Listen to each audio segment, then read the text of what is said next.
저에게 어려움이 없었으면은 이 좁은 교회에 방문도 못했을 것 같고, 또 우리 허 목사님 모습도 제대로 내가 인지가 안 됐을 것 같아요. 그런데 오기 전에 조금 전에 사회했던 목사님 끝나고 나서 점심 식사 때문에 전화했습니다 하고 전화가 왔어요. 근데 부목사님이 저렇게 자상하나? 참, 여러분, 저런 목사님 모시고 있다는 것은 담임 목사에게도 굉장한 복이고 여러분들이 더 큰 복인 줄로 압니다. 저가요, 인문종교 철학을 전공한 사람이거든요. 인문종교 철학은 쉽게 말하면 Yes, I can. 예, 나는 할 수 있습니다. Yes, we can. 우리는 할 수 있습니다. 무한한 가능성을 열어나가는 그 학문이에요.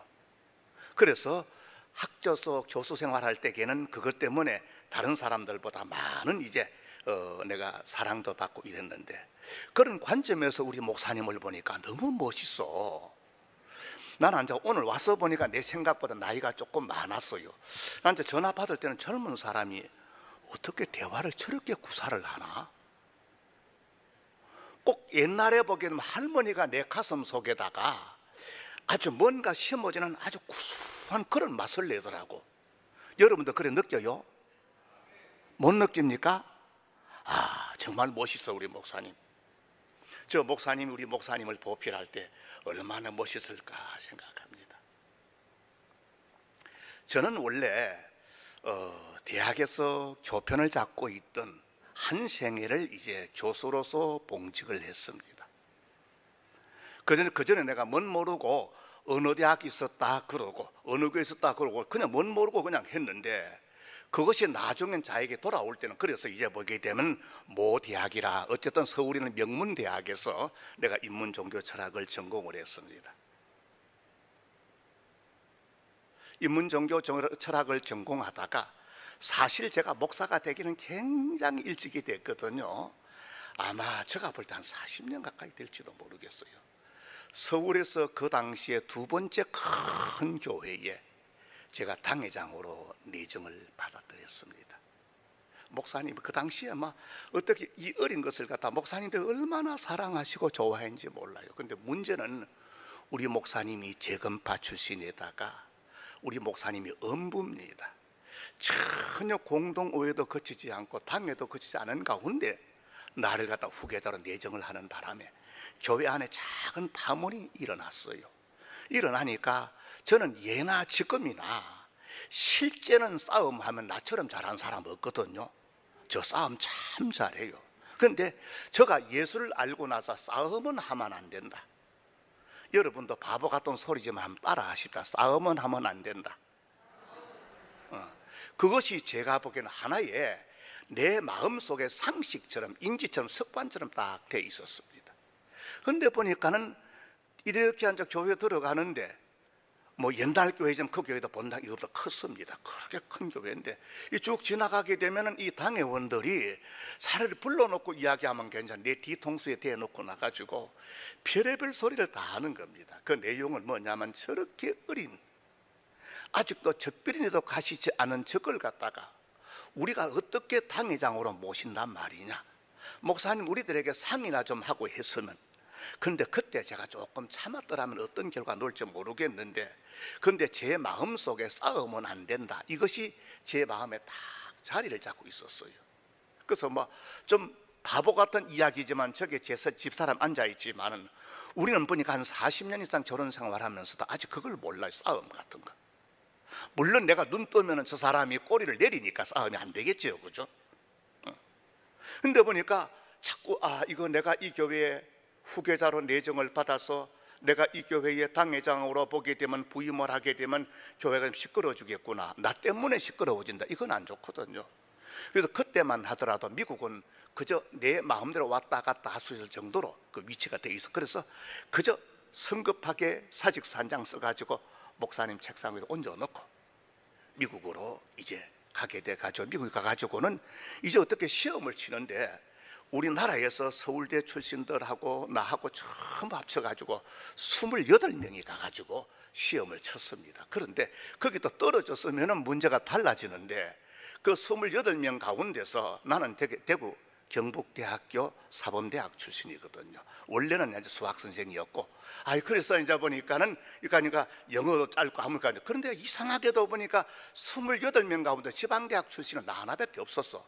그런데 다 7명 합격하네, 다 떨어지고 7명이 합격하네, 그 안에 내가 들어가더라고. 또 이것도 무슨 뜻이 있는 것 같다. 그래서 열심으로 공부를 했어요. 열심으로 공부를 하는 가운데, 원래는 앉아보게 되면 우리 학교에서 텍사스에 있는 트리니티니까 우리 학교에서 내가 학위를 받기 위해서 이제 미국에 들어갔는데, 어떻게 저를 만한 동칭 박사라고 하는 분이 저에게 보니까, 야 민이다석, 자네 학부부터 내려가면 어떠냐? 이래가지고 아마 기상천외하게 박사 학위 받으러 미국 땅을 밟아가지고 대학부터 밟은 사람은 별로 없을 것 같아요. 그래서 대학부터 밟고 그 다음에 대학원 코스를 밟고 마지막 학위를 받고 하고 나니까는 서울에 돌아오게 되니까, 지금은 김포공항이죠. 거기서 보게 되면 석준수 박사 환영을 한다고 대학에서 프랭카드를 들고 그때부터 이제 교수로 출발하게 됐습니다. 그런데 교수 생활하면서 교수들이 보니까 주 특기가 뭐냐, 여행을 다니는 건데, 참 교수들은 여행 안 가본 데 없어요. 근데 이상하게 나는 여행보다도 이 성경 보는 게 그렇게 좋아요. 그래서 이 성경을 보다가 보니까 나는 많이 본 것이 아니 열심으로 봤어요. 많이 본지는 내가 몰라. 열심으로 보다가 보니까 150독을 내가 정독을 했어요. 근데 150독을 정독을 하니까 목사님들 세계에 내가 등장을 해가지고 목사님들과 대화를 하다 보니까, 목사님 어떻게 그렇게 성경을 많이 봤습니까? 그때 내가 150등 정독한 것이 많이 본 것이구나 하는 이야기를 듣게 됐습니다. 그래서 오늘도 제가 이 어려운 상황이 있으면서 어떻게 그걸 빠져나갈 길을 갖다 생각을 하다가, 그래서 서울에 있는 큰 교회에다가 나 좀 도와주세요 하고 청혼을 넣었는데 모두 다 어려워가지고 제 청혼을 그렇게 달갑게 받지않은 교회가 없습니다. 그러다가 이제 아마 제가 잘 모르겠어요. 목회를 시작하고 나선가, 목회 시작하기 전인가, 목회를 준비할 때든가, 어쨌든 그때 보니까는 이 허남길 목사님께서 양산에서도 세미나를 하고 서울에 여전도 회관에서 세미나를 하고, 그때 제가 참석을 해가지고 목사님께 많은 내가 은혜도 받고 테이프도 이만큼 가져와 가지고 참 몇 번 내가 들었어요. 들은 그것이 생각이 나가지고, 목사님 생각이 내가 왜 나지? 이게 뭔가?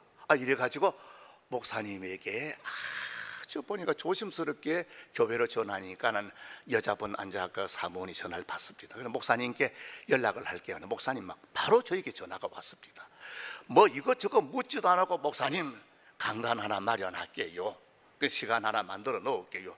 이래가 원래는 5월 달에 오기로 했는데 5월 달에 코로나가 제가 확진이 돼가지고, 그 코로나 확진되고 나가지고 후유증이 조금 있어가지고 어려움이 있어서, 목사님 내가 몸이 이래서 못 갈 것 같습니다. 그럼 목사님 그러면 다시 일정 잡아볼게요. 이래가지고 오늘 여러분을 이렇게 만나게 된 겁니다. 이 만나게 된, 그래서 실제적으로 그래서 앉아보니까는 2019년, 오늘은 그래서 목사님 보고 내가 물었죠. 목사님 헌신 예배입니까 뭡니까 하고 물었습니다. 저는 처음에 만약에 남성교회 헌신 예배다 하면 남성교회 헌신 예배 설교를 준비하고, 여성교회 헌신 예배다 여성교회 헌신 예배 준비하고, 청년 이런 거 있어야 되는데 그것이 아니다고 이야기를 합니다. 그래서 그러면은 다른 것보다 내가 지금 현 처해 있는 이 상황을 교인들에게 조금 소개하고 기도 부탁하는 게 낫겠다 싶어서, 제가 이 시편 37편을 가지고 지금 개척을 하면 특별 집회를 2번을 했거든요. 2번을 하고 이 말씀을 제가 암송을 할 정도로 제 가슴속에 많이 새겨져 있습니다. 그래서 주어진 시간 얼마 되지 않지만은 여러분들과 함께 제가 처해 있는 상황을 이야기하고 기도 부탁하고 돌아가야 되겠다 싶어서, 오늘 보니까 본문 읽어 나갈 때 지겹지요, 그죠? 40절과 통째로 다 읽었으니까, 그죠? 미안한 생각도 나고. 그래서 보니까는 제가 지금 여기 보니까 교회 설립이라고 되어 있는 교회 설립을 이미 했고, 원래는 이제 2019년 7월 셋째 주간에 인천시 부평구에서 제가 교회를 개척했습니다. 그런데 원래 교회를 개척하게 된 동기는, 저는 대학에서 이제 교편 생활하다가 회갑이 되는 해에 이상한 생각이 나는 거예요. 꼭 사람이 바람을 피워서만이 외도가 아니고, 내가 갈 길을 갖다 저버리고 다른 길로 가는 것도 이거 외도 아닌가? 여러분도 그렇게 생각합니까? 내가 원래 목회자로서 부름을 받아서 지금 목회를 해야 되는데 대학에서 교편을 잡고 있으니까, 그래서 굉장히 보니까 부부지간이지만 조심스럽죠. 그래서 우리 집사람 보고 불러서, 임자, 나 어떻게 자꾸 학교만 있는 것이 마음에 너무 안 좋다. 내가 목회를 좀 했으면 좋겠다 하니까 기다렸다는 듯이 집사람이 막 박수를 치며 좋아하는 거예요. 그래서 지금은 내가 생각할 때 그것도 팔자다 싶으죠. 이 고난의 길을. 그래서 이제 2019년 이제 7월 셋째 주간에 인천시 부평에서 이제 교회를 개척했습니다. 근데 그때도 그렇고 지금도 그렇고 저하고 집사람은 예수에 완전 미친, 아니 예수 미치광이라고 할 정도로 그렇게 좋아하거든요. 그래서 거기서 이제 전도를 할 때에 목회를 하면서 새벽 2시까지 전도를 했습니다. 그 큰 대형 도시가 나가면 사람이니까 새벽 2시까지 전도를 하다가 보니까 2020년 2월 달 되니까 주일 낮 예배가 한 70명 정도 되더라고요. 70명 정도 되니까 헌금도 한 달에 약 한 3천만 원 이상 나올 정도로 아주 든든해요. 거기다가 제가 열정이 있어가지고 그 짧은 불과 6, 7개월 동안에 특별 집회를 갖다가 내가 3번을 했어요. 특별 집회 3번 하고, 마지막에는 연장 집회까지 하면서 이렇게 하면서 늘 특별 집회 끝나면 교인들 데리고 그저 번에 관광도 갔다 오고 늘 교인을 이렇게 위로하고는 이렇게 나갔다니까 새벽 기도는 무려 250명까지 우리 교회 나왔습니다. 특별 집회 할 때에는. 근데 문제는 그래서 교회가 그래 성장하고 그 부평 지역이 막 떠들썩했지요. 그리고 매성급도 참 많이 탔습니다. 국민일보도 소개되고, 나이 환갑이 넘은 목사님이 어떻게 저렇게 한다, 별의별 사무니까 내가 좀 민망할 정도의 모든 기사를 실었더라고요. 그런 가운데 이제 보니까 제가 있던 건물에, 우리는 5층에 있었고 5층에 120평 정도의 큰 대형 만져보니까는 홀을 얻어가지고 개척을 시작했으니까 1층에 앉아 은행에 있었습니다. 목사님, 물 저거 나 먹으라고 놔둔 겁니까? 예, 미안합니다.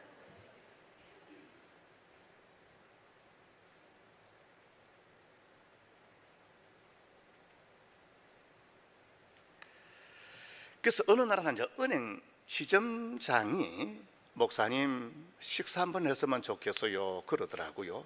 그래서 또 나하고 식사할 일이 있나 그랬더니 이제 식사를 응했더니 은행에서 우리 교회를 유심히 쳐다본가 봐요. 그래서 저 정도 되면은 건축도 한번 생각해야 될 것 같다 이래가지고 은행 지점장의 건축에 대한 이야기를 끄집어냅니다. 끄집어내가지고 그 전에 앉아 제가 교회 건축을 한번 했거든요. 하고 나가지고 상당히 힘이 들어서 이번엔 교회를 사고 싶습니다. 그리고 부평 영접에 크리스탈로 지은 아주 좋은 건물이 있어요. 뭐 시가로 따지면 한 30억 가까이 되려는가. 그걸 내가 사고 싶다 그러니까 은행에서 실사를 하던 대뜸 보니까는 허락을 해주는 거예요. 그래서 그 대신에 교회 모든 재정은 은행에서 관리하겠다. 나는 좋다고. 그러고나 얼마나 들뜬 기분으로 교회로 올라왔어요. 그리고 그래 2년 후에 그리탈 교회 우리가 인수하게 된다 이러고는 막 하고 있는데 3월로 넘어오게 되면서 제가 운명의 보게 된 시간을 맞이하게 됐어요. 3월 첫 주가 되니까 코로나가 막 하고 3월 둘째 주가 되니까는 우리 교회 유지성을 가진 할머니 권사님이 한 분 계셨어요. 연세도 80이 되셨는데 이 어른이 자꾸 친정을 갔다 오겠다고 난립니다. 내가 아이고 그 친정을 왜 갈라 그러느냐, 가지 말라. 그런데 워낙 이 권사님이 가겠다고 하는데 나는 이 상할 정도로 보내기가 싫은 거예요. 죽어도 보내기 싫은 거예요. 그래서 권사님 붙들고, 제가 보니까 어머니 같은 분이고 하니까 이렇게 허깅도 하고 했거든. 등을 두드리는 권사님, 가지마, 다음에 가자, 다음에 가자. 근데 이 권사님이 제 말을 안 듣고 우리 여집사님에게 부탁을 하고는 그만 떠나버려. 목사님 안 보내줄 것 같다, 빨리 갔다 올게, 그러고 간 거예요. 그것이 그만 그 권사님하고 나하고 마지막 작별이었죠. 근데 그 다음 날 보니까, TV에 보니까 부평에 있는 교회 할머니가 전라남도에 가가지고 코로나 확진 사망자 명단에 나오는 거예요. TV 자막에 쫙, 처음에는 별로 관심 없이 봤거든요. 근데 보니까 나중에 보니까 우리 교회인 거예요.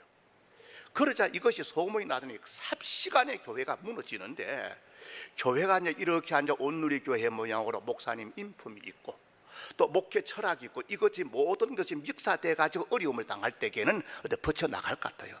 저희들 교회는 겨우 7개월이거든요 7월 셋째 주간에 개척을 해가지고 8월 셋째, 9월 셋째, 10월 셋째, 11월 셋째, 12월 셋째, 1월 셋째, 딱 6개월, 한 7개월이 안 됐지요. 7개월이 안 된 가운데서 터져보니까 교인들이 막 삽시간에 코로나 사망자 명단 나오자마자 교인이 다 떠나가 버리고, 교인이 떠나가는 거야 또 좀 이해가 가는데, 질병관리본부에서 저희들 교회 새벽기도가 많이 모이니까 새벽기도 못 드리도록 바리게이트를 시작하는, 새벽마다. 거기다가 부평구청의 직원들까지 나와가지고 새벽기도 못 드리게 하는 겁니다. 그래서 왜 새벽기도를 못 드리게 하느냐, 막 저도 우격다짐을 하고 보니까, 그러니까 그러자 보니까 그 다음 날 보니까 낮에 되니까 목사님들이 저를 막 찾아오는 겁니다. 찾아와가지고 목사님 제발 새벽기도 좀 안 드렸으면 좋겠습니다. 왜요 목사님, 왜 그래요? 목사님 교회 새벽기도 나온 누구 우리 교회 교인입니다. 또 좀 있으니까 또 누가 와가지고 목사님 새벽기도 출석한 누구 우리 교회 교인입니다. 아니 보니까 우리 교회에서 서울로 나가는 교인들 가운데서 서울이 너무 멀잖아요. 그러니까 이왕 새벽기도 나갈 거 우리 교회 나가자. 그래 우리 교회 와가지고 새벽기도 같이 드리는 겁니다. 그 좀 있으면 또 부천에 있는 사람들 와가지고, 그래서 목사님들 이야기 들으니까 고집만 피워서는 안 되겠다 싶어서 새벽기도 이제 결국은 문을 닫았어요. 문을 닫고, 새벽기도 문을 닫으니까 나도 마음 아프지만 새벽기도 못 나오는 분들도 그렇게 힘이 들었나 봐요. 저희들 교회는 참 죄송합니다만, 만약에 오늘 보니까 이 예배가 아니고 헌신 예배 같으면 목사님 칠판 하나 갖다 주세요 이렇게 했을지 몰라요. 저희들 교회는 주일 낮 예배도 칠판 설교, 새벽기도도 칠판 설교, 저녁기도 칠판 설교. 참 하나님께 감사했던 것은 대학에서 그저 성경 150독 했던 것이, 이것이 지금 현재 오늘날에 와가지고 저에게는 굉장한 영적인 자산이 된 것 같아요. 그래서 분필 한 자루만 딱 들고는 이렇게 설교를 해나갑니다. 그런데 한 가지 이상한 것은, 설교 중간에 환자가 일어나고 설교 중간에 사람들의 문제가 해결되고, 그럼 저에게 막 간증하는 이런 일이 일어났습니다. 그래서 보게 되면 나중에는 보니까 그 새벽기도 드리고 나서, 교인 새벽기도 못 나온 사람 그랬죠. 주일날 새벽기도 드리고 나면 칠판 안 지우고 있으니까 와가지고 살짝이 와가지고 그저 사진 찍어 가서 봐라, 뭐 이런 정도죠. 그래 가다 어쨌든 다 무너지고 나니까, 근데 지금도 한 가지 감사한 건, 저하고 우리 집 사람은 위기다, 이건 어려움이다 하면 기계적으로 강단으로 달려나가는 하는 영적인 습관이 있어요.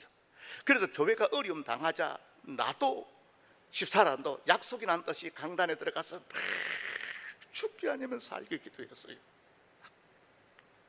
근데 문제는 보니까 이 기도하면서 보니까는 울리면서 기도만 한다면 다른 도리가 없잖아요. 그런데 그 큰 교회에 또 그 다음에 보니까는 그 많은 헌금이 나오던 것이 다 끊겨지게 되니까 제가 하고 있던 모든 것이 다 올섭되어 버리죠. 그러자 보게 되면은 이제 7월 달 정도 되니까 임대료 내는데 문제가 나타납니다. 그래서 임대료를 갖다가 내지 못하게 되니까 건물주가 명도 소송을 하는 거예요. 명도 소송을 하는 가운데도 그냥 명도 소송을 하는 게 아니라 이 교회의 모든 시설물을 철거하라. 근데 그 갔던 교회는 그 교회가 교회로 있었던 자리가 20년 정도 되는데, 교회 목사님들이 교회 하기만 하면 실패하고 나고 실패하고 나고, 그러니까 교회가 그냥 비어 있는 교회에 갔는데, 아니 나보고 명도소송 하라니까 어떡할 거야? 뭐 변호사도 살 수 없고, 제가 차근차근 법률공단에 가가지고 자문을 받아가지고 올렸더니, 어떻게 보니까는 판사를 만날 때에 장로 판사님을 만났어요. 장로 판사님 보더니 이거는 조정이잖아. 조정으로 해버리고 만 겁니다. 그러니까 조정위원도 보게 되면 부천에 있는 성경에도 장로님이 보게 되면 조정위원이 된 거예요. 그래서 보니까 같이 가가지고, 여러분도 혹시 그런 경험이 있어 모르지만은 가서 보니까 조정위원이 나 불러들랐다가 건물주 불러들랐는데, 건물주를 보더니 막 있는 대로 막 야단을 치고 고함을 치는데, 도대체 당신 사람이냐고. 저 석준수 목사 누구나 다 존경하고 누구나 다 좋아하는 사람. 그래서 제가 어려움을 당한다고 해가지고, 이제 보니까 우리 제가 참 활동하고 있는 곳에서 건물주를 만나러 왔어요. 와가지고 코로나 끝날 때까지만 그저 우선 100만 원이라도 주고 우선 유지하도록 하자, 그걸 거부하더라고요. 그러니까 조정위원이 야단 났죠. 그럼 어떡합니까? 이 사람은 바늘 구멍도 안 들어가더라고. 그 대신 앉아보게 되면 이 모든 건물 시설한 것은 목사님하고 관계없는 거니까, 목사님 나가는 날짜에 이 모든 보증금에서 임대료를 빼고 그대로 주도록 하라, 이렇게 판결이 난 거예요. 그런데 지금 당장 그런 거 다 하고 나니까 돈이 불과 몇백도 안 남는 거예요. 그거까지 할 필요 없지요. 이거 어떡하지? 코로나 끝나기만 기다는데, 매일 저 생활은 날마다 우는 거, 집사람하고 나하고 날마다 우는 거, 그거 외에는 제가 할 일이 없습니다. 근데 어느 날 제가 없는 상황에서 제 제자가, 대학에서 조편장 원래 제자들과 제 후배들이 앉아보게 되면 가운데서 몇 놈이 앉아 집사람을 찾아왔나 봐요. 와가지고 사모님 신상을 좀 주세요. 신상은 왜? 사모님 나쁜데 안 쓸게요. 근데 원래는 신상을 달라는 거는 주기 힘들잖아요, 그죠? 아마 집안이다고도 힘들 것 같아요. 그 인감을 떼고 인감 도장을 주고 위임장을 쓰고 이렇게 해야 되는데, 그런데 집사람이 그 제자를 바라보니까 아무리 쳐다봐도 이 제자가 나쁜 일을 하지는 않을 것 같다. 눈 아래 보게 되면 눈 아래 보게 눈물이 걸성걸성하면서 그 진실이 그냥 묻어 있더라는 겁니다. 그 집사람은 아무 그것도 없이, 그래 하나님께서 저 제자를 보내면 뜻이 있는가 보다. 그래서 신상을 이렇게 해가지고 그 제자들에게 보냈어요. 그러고 나가자 한 2달 정도 되니까 이제는 뭐니까 제자들하고 우리 후배 5명이 저를 찾아온 겁니다. 그래 와가 저에게 꼭 절을 하고 하더니, 목사님, 또 제자들은 보게 되면 스승님, 저희들이 스승님이 어려움을 당한다는 치고 누가 먼저라는 것도 없이 이 5사람이 같이 뭉쳤다는 거예요. 5 뭉쳐가지고 우리가 해줄 수가 없다. 우리 스승님 조금만 밀어주면 다시 일어날 텐데 해줄 수가 없다.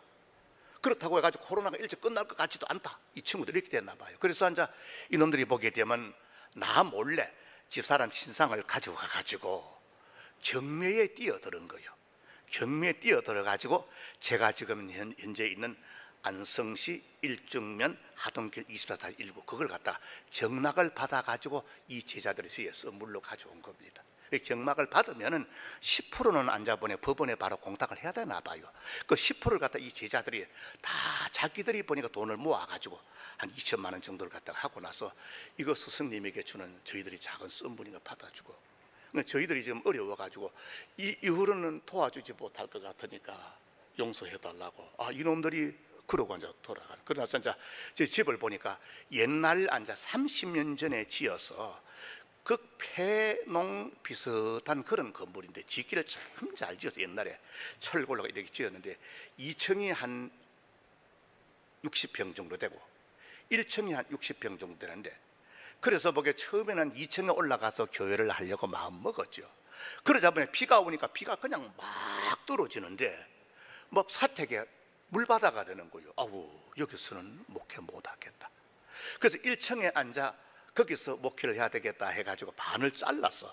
반은 이제 보니까 제가 아무것도 가진 거 없으니까 집사람하고 약속을 했죠. 그래서 한쪽은 반은 새를 넣고 반은 교회를 만들어야 되겠는데, 교회를 만들려고 하니까 멍하기만 하고, 저는 세상에 태어나가지고 바보니까 뭐 다른 사람 같은 말고 나는 보니까는 그저 학생들 가르치고 책 보고 번역하라, 이건 잘해요.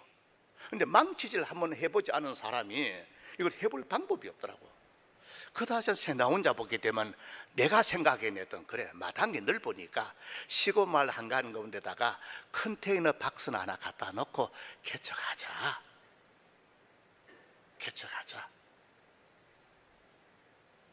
그렇게 생각을 하고, 이거 어떻게 방법이 없어가지고는 도장을 갖다 하려니까는 그냥 컨테이너를 갖다 놓으면 세금이 나오는데, 교회 이름으로 하게 되면 그 세금이 안 나온다는 겁니다. 그래서 빨리 이번에 총회에다 연락을 해가지고 다시 뭐 재직증명사고 좀 받고, 다음에 그래가지고 앉아 보니까는 시청에다 보니까는 세무서에다 신고를 하기 위해 가지고 도장 때문에 여기저기 하다가 공교롭게도 이효상 집사라고 하는 분하고 딱 매치가 된 거예요. 그 집사님 보고 이야기를 하게 되니까, 집사님, 목사님 보니까 도장 때문에 그러다가 도장 이야기하면서 제 어려움을 잠깐 이야기했더니, 목사님 저희들 주일날 한번 방문할게요.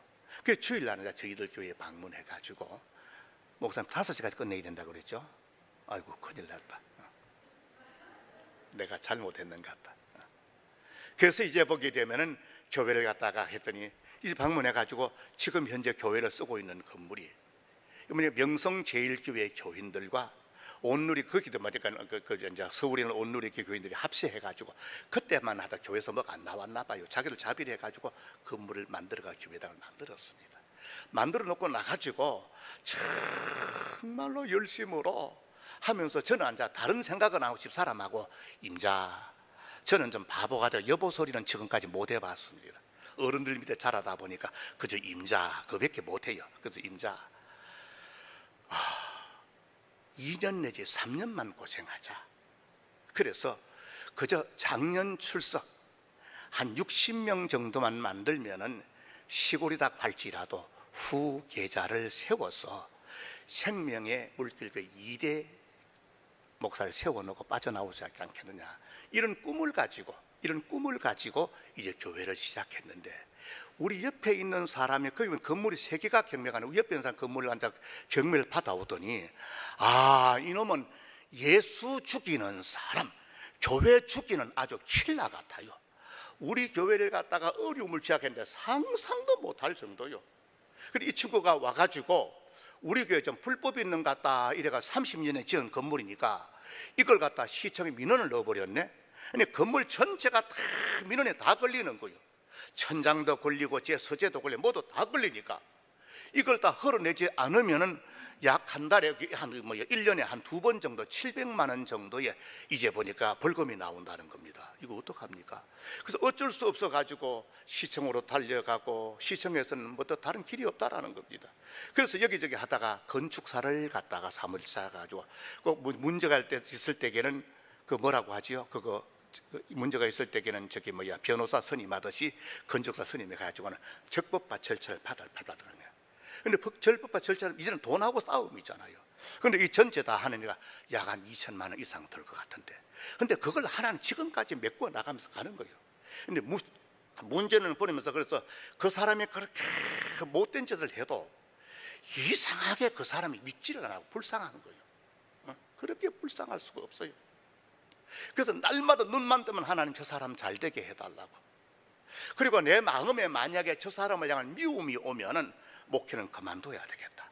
그 사람이 나쁜 짓을 할 때에 하나님께서 나에게 주셨던 말씀이 여러분이 각지 함께 교독하였던 시편 37편의 말씀입니다. 시편 37편은 행악자로 말미암아 뭐 하지 말라? 불평하지 말아라. 불의한 자로 말미암아 뭐 하지 말아라? 시기하지 말아라.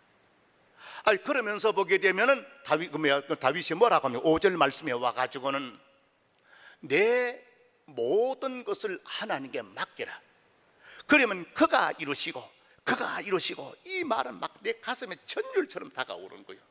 그래서 시편 37편을 하나님께서 개척할 때에 그저 고약한 사람 만난 선물인 줄 알고, 그 말씀을 가슴에 안고 막 몸부림을 치며 오늘 나는 속 시원하게 이야기하려고 했는데 시간이 없어가지고 중단하니까 참 죄송해요. 그래서 그래가지고는 이제는 이 시편 37편을 가지고 여러분에게 쭉 말씀드리고, 여러분이 꼭 숙제를 드린다 하면 좀 이상하지만은 내가 가고 나거든. 시편 37편 한번 읽어보고 참 멋있다, 그럼 두 번 읽어보고 또 멋있다, 그럼 한 10번 정도 읽어보면 참 좋을 것 같아요.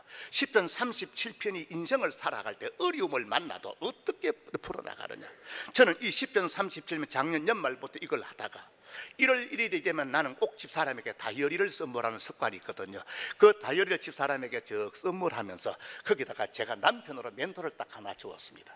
그 멘토가 뭐냐면 감사의 강을 노저어가는 영적 어부가 되라. 여러분 한번 따라해 볼까요? 감사의 강을 노저어가는 영적 어부가 되라. 근데 우리 삶 가운데 아무리 분명히 행하가는 사람으로 말하면 어려움이 다가와도 우린 불평해서는 안 된다. 이것이 제 삶의 신조고, 그러면서 보게 되면은 하나님 앞에 얻었던 찬송이, 저는 찬송을 갖다가 목회를 하더라도 다른 거는 몰라도 이 찬송 때문에 나는 목회를 못할 것 같았어요. 463장 찬송, 이 찬송을 제가 불러야 되는데 목사님 나머지 순서 진행하면 불러주면 좋겠다. 이 찬송을 저는 이거 자신 없어요. 자신 없는데 그래도 눈물로, 지금은 이 찬송이 없으면 내가 살 수 없을 정도로 하나님 앞에 그렇게 열심으로 부르면 463장 우리 같이 부를 때에 우리 목사님 강단 물려드릴게요. 아이고 미안합니다. 하고 싶은 이야기 좀 많이 해야 되는데 그렇지 못하네. 463장